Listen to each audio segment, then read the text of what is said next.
Madame, Monsieur, bonsoir. Merci d'être sur Vox Africa et bienvenue à ce focus spécial consacré à la République centrafricaine. Le programme des Nations Unies pour le développement joue un rôle central dans le processus de sortie de crise et de reconstruction du pays du président Faustin Archange Touadéra. L'organisme a d'ailleurs financé la conférence internationale des chefs traditionnels sur la cohésion sociale et la paix. Aboubakar Sidiki Koulibaly est le directeur pays du PNUD pour la République centrafricaine. Monsieur Koulibaly, bonsoir. Bonsoir. Merci de répondre à nos questions.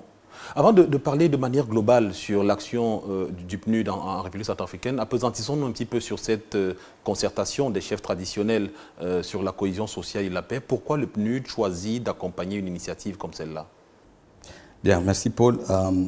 La concertation des chefs traditionnels en Centrafrique est une initiative qui a été proposée par une agence sœur, l'Organisation des Nations Unies pour les réfugiés, pour permettre à la Centrafrique de s'appuyer sur les ressorts traditionnels, sur la sagesse des anciens, pour essayer de cimenter un peu plus la cohésion sociale dans le pays, puisque le PNUD joue un rôle clé dans le relèvement et la cohésion sociale dans le pays.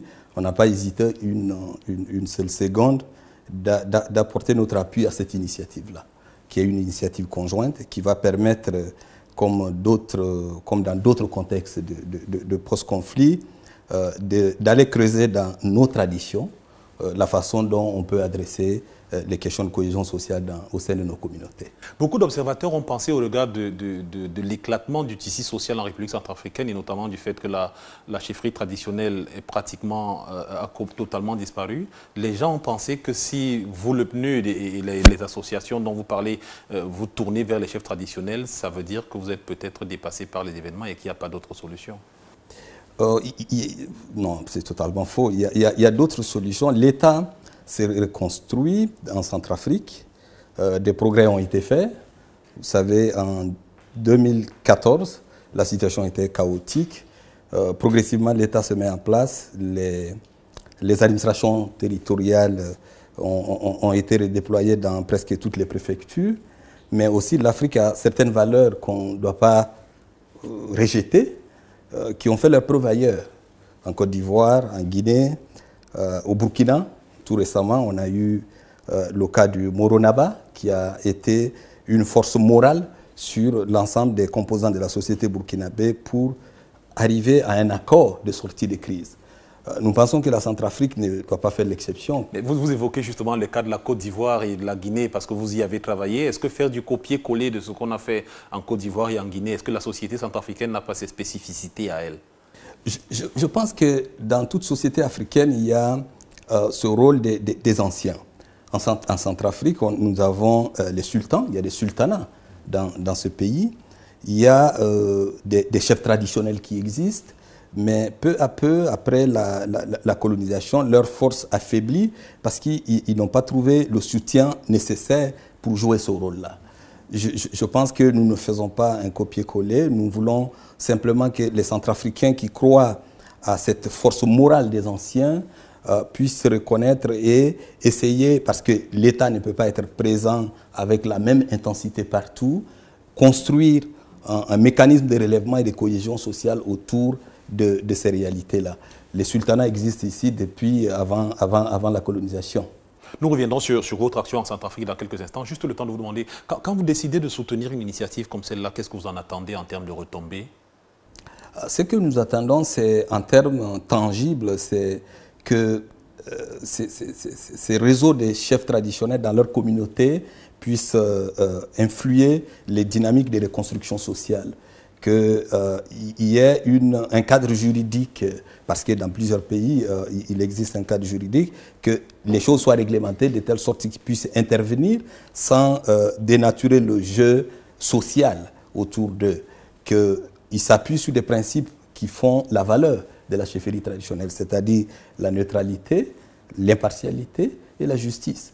Ils interviennent parce que la communauté accepte cette force morale.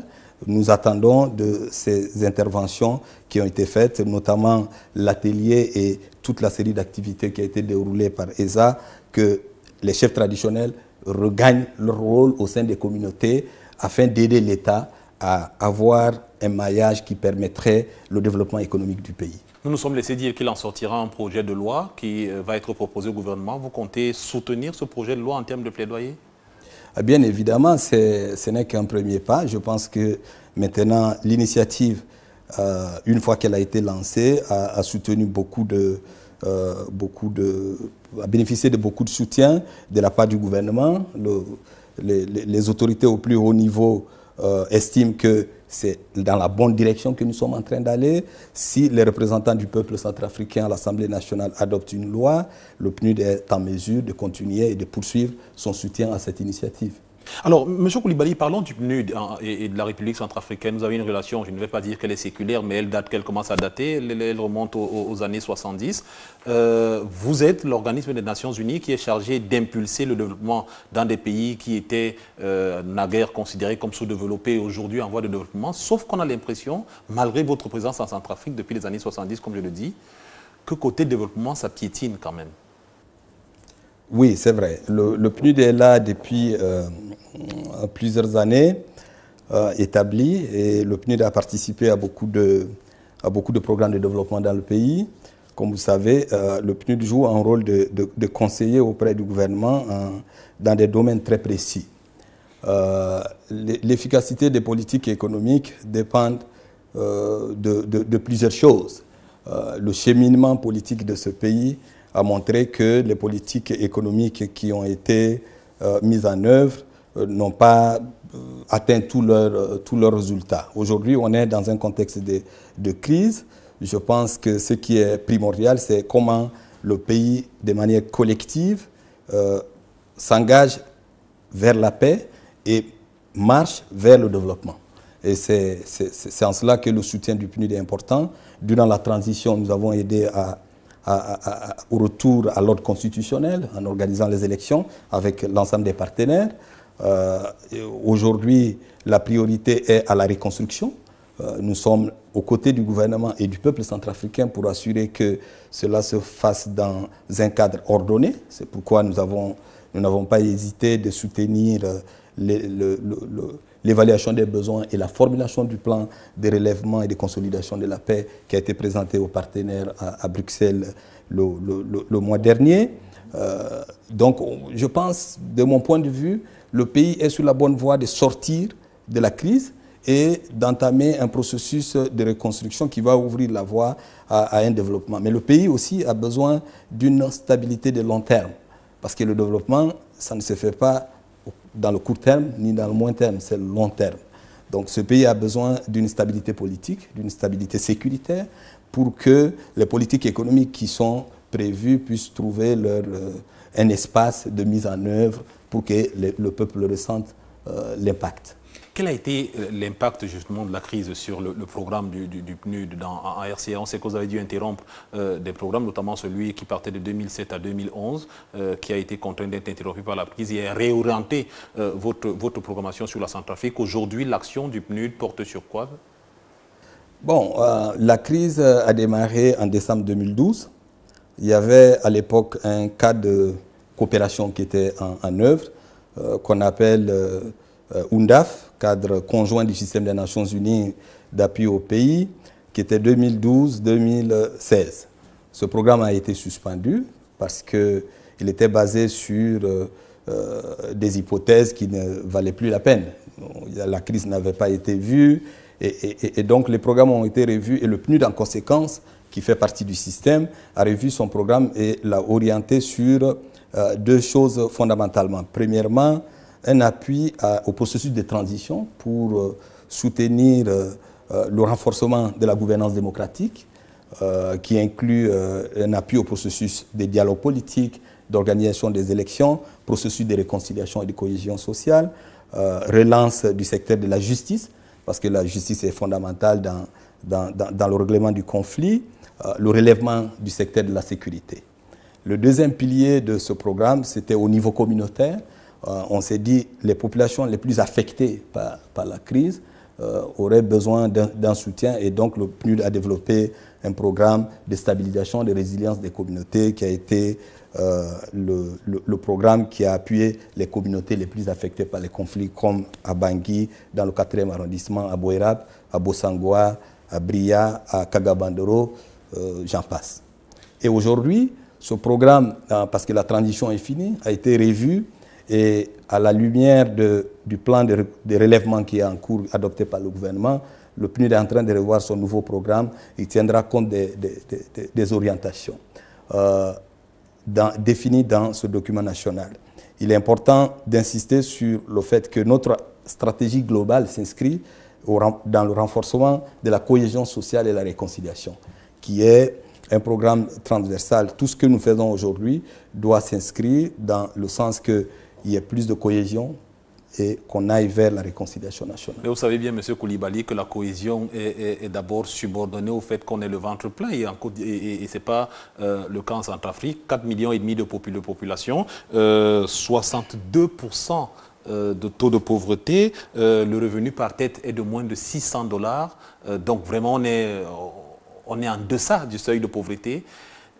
Est-ce que embrasser des chantiers comme la cohésion sociale et le rétablissement du système judiciaire, c'est pas un peu mettre la charrue avant les bœufs? Est-ce qu'il ne fallait pas d'abord donner aux Centrafricains de quoi manger tous les jours? Parce que vous le savez, il se dit effectivement que les tensions actuelles sont aussi attisées par le fait qu'il y a une vraie crise économique qui mine le pays. Oui, il est évident que la réconciliation, ce n'est pas seulement comme on a coutume de voir, de faire des réunions, de faire du dialogue, simplement. Le PNUD a une approche qui a les deux. Une approche orientée sur le dialogue, c'est important le dialogue, parce que même si on produit, qu'on veut récolter les produits de son travail, qu'on vit dans une communauté où il y a les tensions, où il n'y a pas d'entente, où il n'y a pas de justice, ça va être difficile de jouir du fruit de ce travail-là. Donc, nous apportons notre appui à mettre en place des mécanismes au niveau communautaire qui permettront de renforcer le vivre ensemble, l'acceptation de l'autre. C'est extrêmement important pour nous. La deuxième chose que nous faisons dans ce type de programme, c'est d'apporter, parce que, comme vous l'avez dit vous-même, d'apporter de l'emploi aux jeunes qui sont, ou aux groupes qui sont les plus vulnérables. Des jeunes sont mis dans des travails rémunérés aux journaliers, des travaux à haute intensité de main-d'œuvre qui leur permettent de faire de l'économie, d'épargner une partie et peuvent développer des projets avec le PNUD ou avec d'autres organismes du système des Nations Unies pour développer leur propre projet de vie. C'est vrai qu'on le fait à des échelles réduites qui ne va pas aller dans le sens de la transformation économique du pays, mais les petits pas comptent dans la situation de Centrafrique. Maintenant, de manière globale, il y a d'autres intervenants qui investissent, tels que la Banque mondiale, l'Agence française de développement, la Banque africaine de développement, qui ont des grands projets de routes, des grands projets de soutien au secteur énergétique, qui vont permettre de donner, de créer cet environnement qui permettrait la croissance économique dans le pays. Mais nos petites interventions au niveau communautaire permettent de recréer le tissu économique, de soutenir des filières. Les gens produisent davantage parce que un des risques... Vous avez l'impression que les gens produisent davantage? On a plutôt l'impression que la Centrafrique est encore sous assistance internationale. Et qu'elle continue à le faire. La conférence de novembre dernier à Bruxelles était justement, pour beaucoup d'observateurs, une autre conférence de plus pour tendre la main et demander l'assistance des autres. Je ne partage pas ce point de vue pour deux raisons.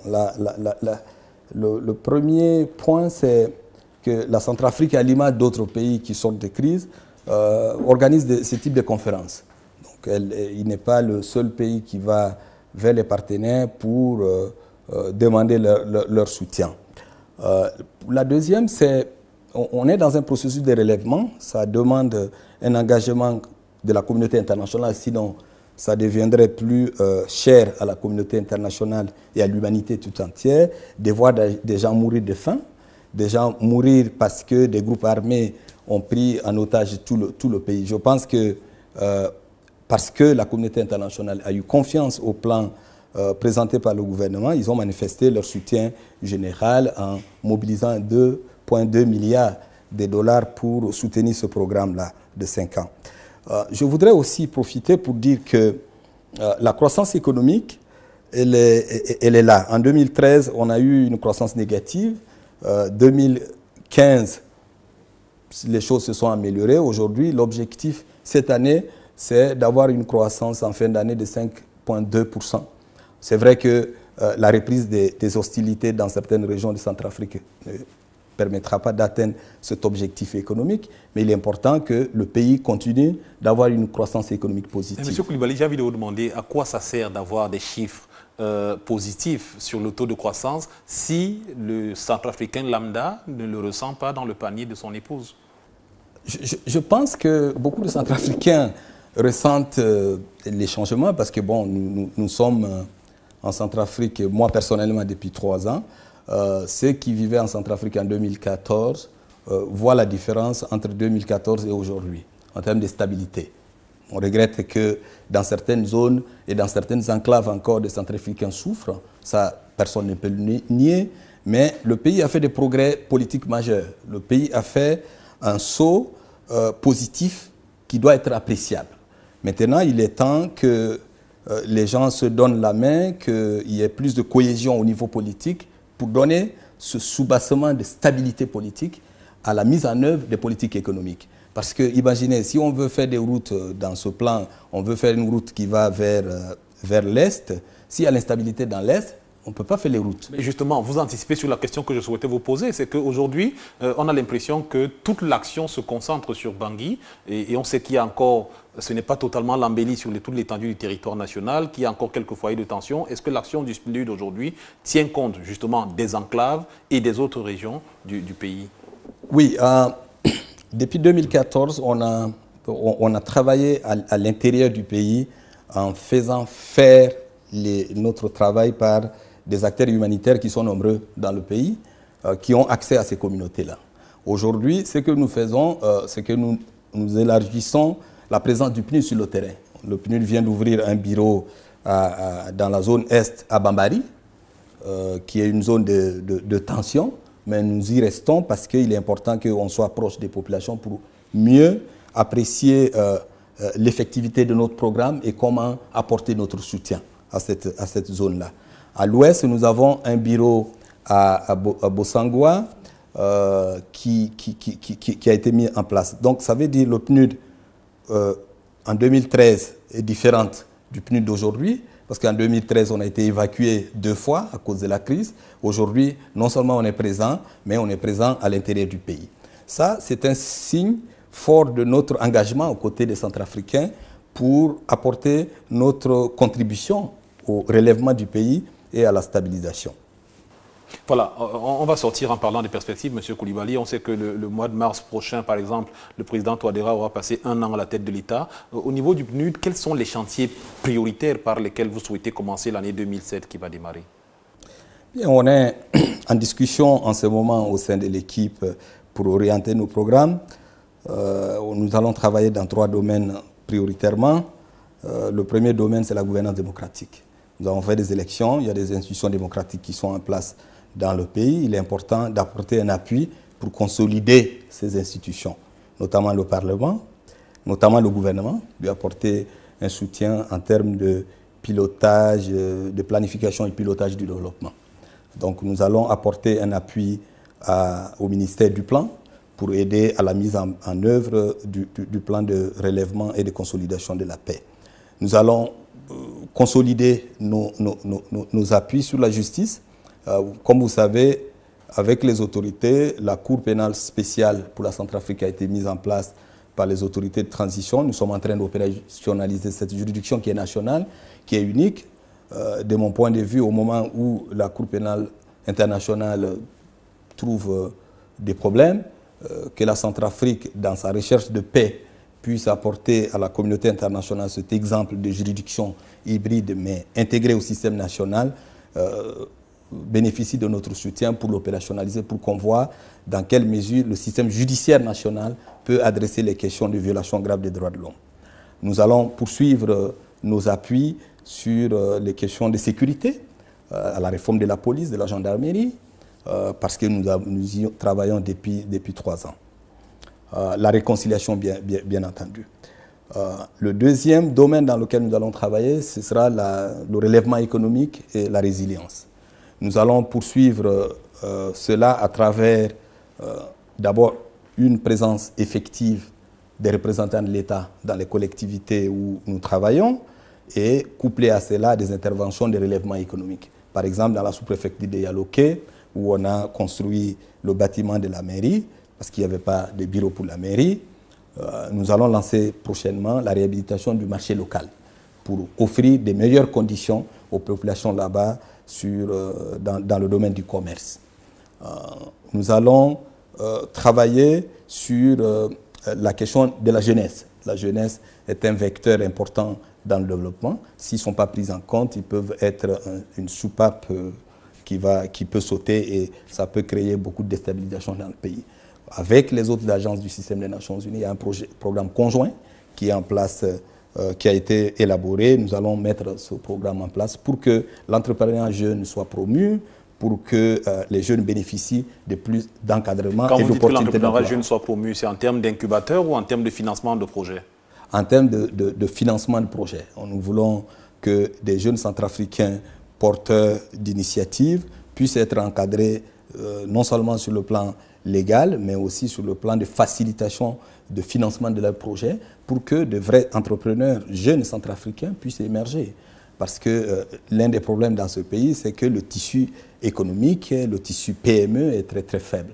Donc le PNUD envisage pour les 3-4 prochaines années appuyer ce secteur-là pour qu'on ait un maillage des PME centrafricaines qui peuvent aider à la création de richesses, à la création d'emplois dans le pays. Au regard de tous les acteurs, de toutes les composantes sociopolitiques et économiques du pays, est-ce que vous pensez qu'il y a des raisons d'être optimiste?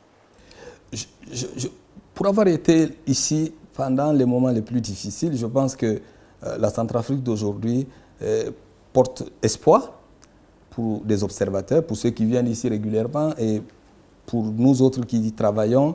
Il y a eu des progrès et ces progrès vont continuer. Cela ne dit pas qu'il n'y a pas de risques. Il y a des risques. Il y a beaucoup de risques sur le programme de démobilisation, réintégration des anciens combattants. Il y a beaucoup de risques sur l'extension de l'autorité de l'État. S'il n'y a pas une stratégie cohérente de l'extension et la restauration de l'autorité de l'État, bien entendu, l'État n'aura pas le contrôle sur l'ensemble de son territoire et ça porte un risque majeur de rupture, de stabilité. Il y a le risque que la cohésion ne marche pas parce que des minorités peuvent toujours ressentir le fait de ne pas être inclus dans le processus. Donc, je pense que ça, c'est le rôle des autorités nationales, de faire attention à ces risques-là, d'impulser la marche vers la stabilité et le progrès en tenant compte de ces divergences de vues et en minimisant ces risques-là. Aboubakar Sidiki Koulibaly, merci infiniment d'avoir répondu à nos questions. Je rappelle à nos téléspectateurs que vous êtes le directeur pays du programme des Nations Unies pour le développement en Centrafrique. Merci infiniment. On vous souhaite bon vent dans toutes les activités que vous aurez à mener sur la Centrafrique. Et peut-être qu'on reviendra dans un an, essayer de voir ce qui aura été fait tout au long de l'année 2017. Merci. Merci, madame, monsieur, d'avoir suivi cet entretien. Merci de rester en compagnie des programmes de Vox Africa. Très bonne soirée à tous et à très bientôt sur notre antenne.